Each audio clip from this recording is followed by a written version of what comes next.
ನಾಯಕನಹಟ್ಟಿ ಕಂದಾಯ ನಿರೀಕ್ಷಕರ ಸೇವೆ ಬಗ್ಗೆ ಗಂಭೀರ ಆರೋಪ.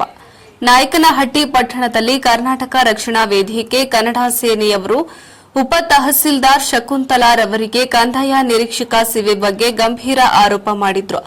ನಾಯಕನಹಟ್ಟಿ ಹೋಬಳಿ ಹಿಂದುಳಿದ ಪ್ರದೇಶವಾಗಿದ್ದು, ನಾಯಕನಹಟ್ಟಿ ಸುತ್ತಮುತ್ತ ತುಂಬಾ ಕಡು ಬಡವರು ಇದ್ದು ಆರ್ಥಿಕ ಪರಿಸ್ಥಿತಿ ಇರೋದ್ರಿಂದ ಜೀವನ ಮಾಡಲು ಕಷ್ಟಪಡುವ ಸಮಯದಲ್ಲಿ ಸರ್ಕಾರಿ ಸೌಲಭ್ಯ ಪಡೆದುಕೊಳ್ಳಲು ಮಾಹಿತಿ ತಿಳಿದುಕೊಳ್ಳಲು ಬಂದಾಗ ನಾಯಕನಹಟ್ಟಿ ನಾಡ ಕಚೇರಿಯಲ್ಲಿ ಕಂದಾಯ ನಿರೀಕ್ಷಕರು ಇಲ್ಲದಿರುವುದು, ನಾಡ ಕಚೇರಿಯಿಂದ 1200 ಮೀಟರ್ ಇರುವ ಬಾಡಿಗೆ ರೂಂನಲ್ಲಿ ಇರುವುದು ಕರ್ನಾಟಕ ರಕ್ಷಣಾ ವೇದಿಕೆ ಕನ್ನಡ ಸೇನೆ ಗಮನಕ್ಕೆ ಬಂದಿದೆ.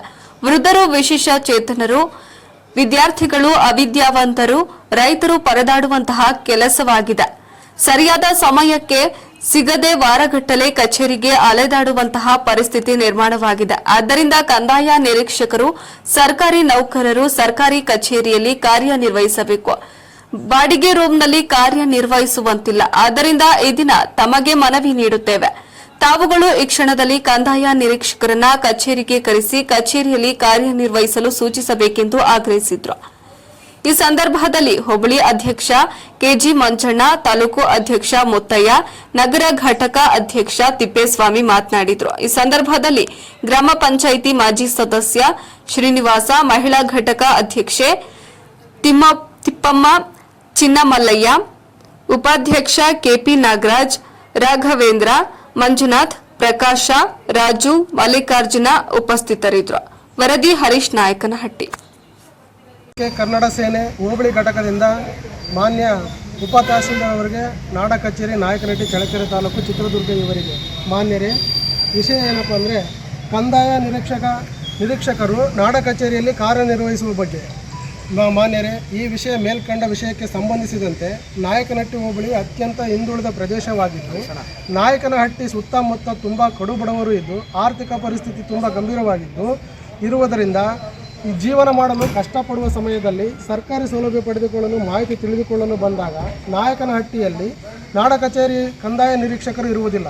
ನಾಡ ಕಚೇರಿಯಿಂದ 1200 ಮೀಟರ್ ದೂರ ಇರುವ ಬಾಡಿಗೆ ರೂಮಿನಲ್ಲಿರುವುದರಿಂದ ಕರ್ನಾಟಕ ರಕ್ಷಣಾ ವೇದಿಕೆ ಕನ್ನಡ ಸೇನೆಯ ಗಮನಕ್ಕೆ ಬಂದಿದೆ. ವೃದ್ಧರು, ವಿಶೇಷ ಚೇತನರು, ವಿದ್ಯಾರ್ಥಿಗಳು, ಅವಿದ್ಯಾವಂತರು, ರೈತರು ಪರದಾಡುವಂಥ ಕೆಲಸವಾಗಿದೆ. ಸರಿಯಾದ ಸಮಯಕ್ಕೆ ಸಿಗದೆ ವಾರಗಟ್ಟಲೆ ಕಚೇರಿಗೆ ಅಲೆದಾಡುವಂಥ ಪರಿಸ್ಥಿತಿ ನಿರ್ಮಾಣವಾಗಿದೆ. ಆದ್ದರಿಂದ ಕಂದಾಯ ನಿರೀಕ್ಷಕರು ಸರ್ಕಾರಿ ಕಚೇರಿಯಲ್ಲಿ ಕಾರ್ಯನಿರ್ವಹಿಸಬೇಕು, ಬಾಡಿಗೆ ರೂಮ್ಗಳಲ್ಲಿ ಕಾರ್ಯನಿರ್ವಹಿಸುವಂತಿಲ್ಲ. ಆದ್ದರಿಂದ ಈ ದಿನ ತಮಗೆ ಮನವಿ ನೀಡುತ್ತೇವೆ. ತಾವು ಈ ಕ್ಷಣದಲ್ಲಿ ಕಂದಾಯ ನಿರೀಕ್ಷಕರು ಕಚೇರಿಗೆ ಕರೆಸಿ ಕಚೇರಿಯಲ್ಲಿ ಕಾರ್ಯನಿರ್ವಹಿಸಲು ಸೂಚಿಸಬೇಕೆಂದು ಆಗ್ರಹಿಸುತ್ತೇವೆ. ಈ ಕೂಡಲೇ ಈ ಕ್ಷಣ ಅವರು ಬರಲೇಬೇಕು. ಕಂದಾಯ ನಿರೀಕ್ಷಕರು ಬರೋವರೆಗೂ ನಾವು ಇಲ್ಲಿಂದ ಜಾಗ ಖಾಲಿ ಮಾಡಲ್ಲ, ಬರಲೇಬೇಕು ಅವರು.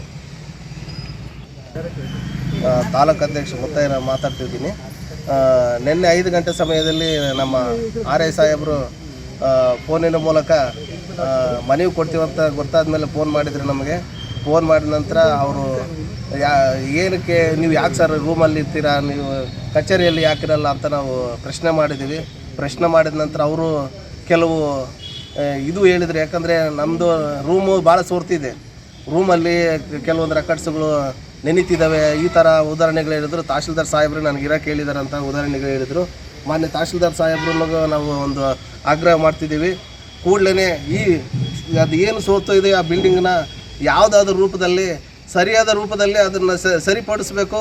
ಎಲ್ಲ ಈ ಏನಂತೀರ ಅಧಿಕಾರಿಗಳು, ಈ ಸೆಕ್ರೆಟ್ರಿಗಳು ಫೀಲ್ಡ್ಗೆ ಹೋಗ್ತಾರೆ ಬರ್ತಾರೆ. ಸೆಕ್ರೆಟ್ರಿ ಬಿಟ್ಟರೆ ಯಾರೇ ಸಾಹೇಬರು ಖುದ್ದಾಗಿ ಏನು ಅವ್ರ ರೂಮ್ನಲ್ಲಿ ಈಗ ಡ್ಯೂಟಿ ಮಾಡ್ತಾರೆ ಅದನ್ನು ಬಿಟ್ಬಿಟ್ಟು ನಮ್ಮ ಕಚೇರಿಯಲ್ಲಿ ಅವ್ರದ್ದಾದಂಥ ಒಂದು ರೂಮ್ ಇದೆ, ಆ ರೂಮ್ನಲ್ಲೇ ಅವರು ಕಾರ್ಯನಿರ್ವಹಿಸ್ಬೇಕಂತೇಳಿ ನನ್ನ